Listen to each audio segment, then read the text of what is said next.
तो दोस्तों आपको एक बजट फोन लेना है और आप कंफ्यूज हैं कि आपको बजट फोन्स जो है वो कैसे बाई करना चाहिए, मतलब क्या क्या स्पेक्स वगैरह देखना चाहिए। आप हमेशा कंफ्यूज रहते हैं कि क्या यार इस पे एमोलेड है, इस पे फुल एचडी प्लस है, इस पे 20 वॉट का चार्जिंग अडेप्टर है तो उसमें 45 वॉट का चार्जिंग अडेप्टर है, मतलब कौन सा आपको जो वैल्यू फॉर मनी है वो फोन्स होगा, बजट फोन्स होगा। मैं आपको यहाँ पे पूरा क्लियर बताता हूँ कि कैसे आपको जो फोन्स है ना बजट फोन्स वो बाई करना चाहिए, क्या क्या मेन पॉइंट्स है, क्या क्या मेन स्पेक्स है जिसको आपको एकदम कंसिडर करना ही चाहिए जितना आप पैसा दे रहे हैं फोन के लिए। तो जल्दी से वीडियो को स्टार्ट करते हैं, पॉइंट्स में मैं आपको बताता हूँ। तो सबसे पहले दोस्तों यहाँ पे मेन बात करने वाले हैं परफॉर्मेंस का। तो दोस्तों यहाँ पे परफॉर्मेंस ना आपको जो बजट फोन्स में, मेरा कहने का मतलब ये है कि बजट फोन्स मतलब 10,000 से लेकर के 18,000 तक जो फोन्स है ये बजट फोन्स है और ये एकदम बहुत स्वीट स्पॉट है जो आप एकदम ले सकते हैं फोन। ये रेंज के जो फोन्स है ना इस पे आपको वैल्यू फॉर मनी स्पेक्स वगैरह भी मिलेगा और वैल्यू फॉर मनी फोन्स भी आपको मिलेगा। तो यहाँ पे सबसे पहले तो दोस्तों ये है कि यहाँ पे दो प्रोसेसर होगा, या तो पहला मीडियाटेक का डिमेंसिटी वाला प्रोसेसर होगा या तो स्नैपड्रैगन का प्रोसेसर होगा। अब यहाँ पे दोस्तों अंडर 12,000 आप फोन ले रहे हैं ना,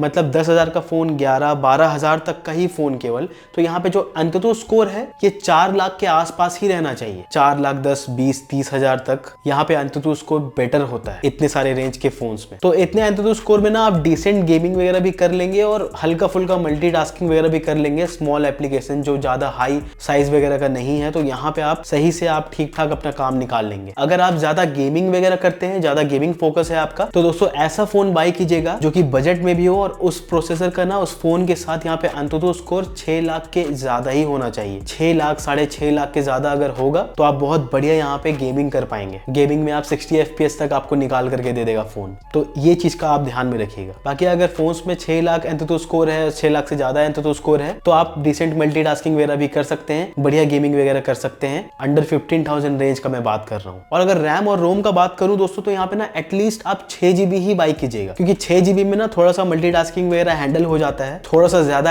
एप्स वगैरह रख पाता है फोन। और 128 GB अगर इंटरनल स्टोरेज लेंगे तो वो ज्यादा सही है। 64 GB तो एकदम लीजिएगा ही मत अब, क्योंकि अब ऐसा एप्लीकेशन वगैरह आ गए हैं, टेक्नोलॉजी इतना हाई हो गया है, 64 GB आपका कोई काम का नहीं रहे। और मेरे ख्याल से बजट फोन्स में भी अब 64 GB हटा ही दिए हैं, 128 GB वाला वेरिएंट ही इंक्लूड है अब मोस्टली फोन्स में। तो आप कंसिडर कीजिएगा 128 GB और एटलीस्ट 6 GB ऑफ रैम। अब दोस्तों आते हैं डिस्प्ले की तरफ। तो यहाँ पे सबसे पहले आपको यहाँ पे ये ध्यान में रखना होगा कि यहाँ पे जो डिस्प्ले का पैनल है ना वो अलग अलग होता है, जैसे ओलेड पैनल हो गया, एमोलेड पैनल हो गया, IPS पैनल हो गया। और अगर आप एकदम मल्टीमीडिया ज्यादा वॉच करते हैं, बहुत सारा वीडियोस वगैरह देखते हैं, बहुत OTT प्लेटफॉर्म्स में आप वॉच करते हैं वीडियोस को, तो आप कंसिडर कीजिएगा एमोलेड पैनल वाला डिस्प्ले लेना, क्योंकि वहाँ पे जो कंट्रास्ट लेवल है, ब्लैक्स है, बहुत बढ़िया दिखता है। ओवरऑल वीडियोस का जो कलर है ना वो इनहैंस होकर के आता है, तो आपको ना ओवरऑल बहुत बढ़िया एक्सपीरियंस होगा वहाँ पे। तो एमोलेड डिस्प्ले ही कंसिडर कीजिएगा। अब तो दोस्तों 12,000 के रेंज पे भी एमोलेड डिस्प्ले आ रहा है, जैसे सैमसंग F15 वगैरह हो गया। 14-15,000 के रेंज पे भी आपको एमोलेड डिस्प्ले मिलता है, तो कंसिडर कीजिएगा एमोलेड पैनल अगर आप ज्यादा मल्टीमीडिया देखते हैं तो। अब दोस्तों यहाँ पे इस रिफ्रेश रेट पे आते हैं। तो यहाँ पे ना आपको ये ध्यान में रखना होगा कि अगर आप फोन को ज्यादा स्क्रॉलिंग वगैरह करते हैं, जो कि ऑब्वियसली करते ही हैं, तो यहाँ पे एटलीस्ट 90 हर्ट्ज का रिफ्रेश रेट तो मस्ट है। उसके बाद आप 120 हर्ट्ज देख सकते हैं, लेकिन 60 हर्ट्ज वाला रिफ्रेश रेट आप बिल्कुल भी कंसिडर मत कीजिएगा अब तो, क्योंकि बहुत सारे फोन्स पे फुल एचडी प्लस दे देते हैं डिस्प्ले और यहाँ पे 90 हर्ट्ज का रिफ्रेश रेट दे देते हैं। क्योंकि बहुत सारे ब्रांड्स क्या करते हैं, फुल एचडी प्लस डिस्प्ले देते हैं और 120 हर्ट्ज का रिफ्रेश रेट दे देते हैं, और बहुत सारे क्या करते हैं एमोलेड पैनल दे देते हैं और वहाँ पे 90 हर्ट्ज का रिफ्रेश रेट दे देते हैं, ताकि बैलेंस हो जाए बढ़िया से। तो एटलीस्ट 90 हर्ट्ज रिफ्रेश रेट आप कंसिडर कीजिएगा, वो आपके यूजर एक्सपीरियंस को और भी ज्यादा बेटर इनहैंस करता है। अब दोस्तों यहाँ पे कैमरा का बात करते हैं। तो सबसे पहले आप यहाँ पे ये दिमाग में रखिए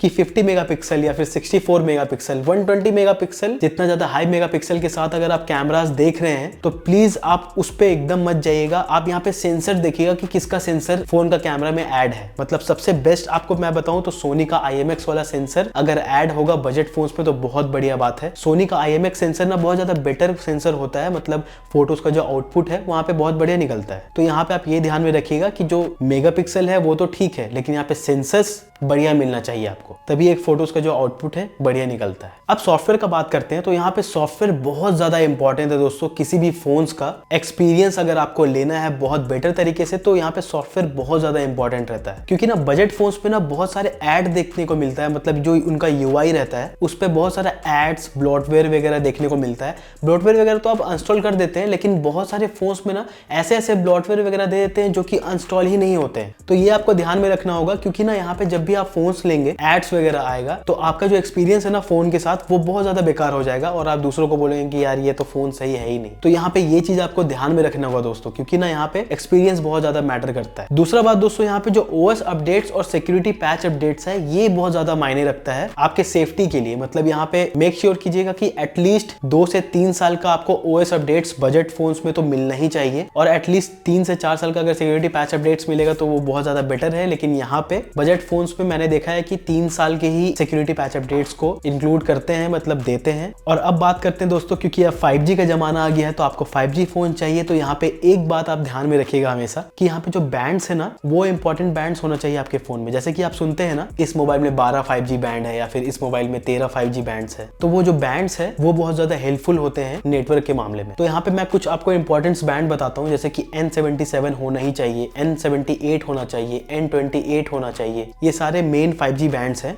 अगर आप फोन्स ले रहे हैं तो आप चेक कीजिएगा वेबसाइट में जाकर के, ये वाला जो 5G बैंड्स मैंने आपको बताया ये रहेगा तो बहुत बढ़िया रहेगा 5G फोन्स। तो दोस्तों आई होप कि मैं आपको सही से समझा पाया कि बजट फोन्स जब आप बाइक करने जा रहे हैं तो क्या क्या मेजर पॉइंट्स जो है फोन के जो स्पेक्स हैं वो आपको ध्यान में रखना चाहिए। तो अगर वीडियो पसंद आया होगा, इन्फॉर्मेटिव वीडियो लगा होगा तो प्लीज लाइक कीजिएगा। मैं आपसे मिलता हूँ अगले वीडियो में। बहुत बहुत धन्यवाद आपका इस वीडियो को देखने के लिए।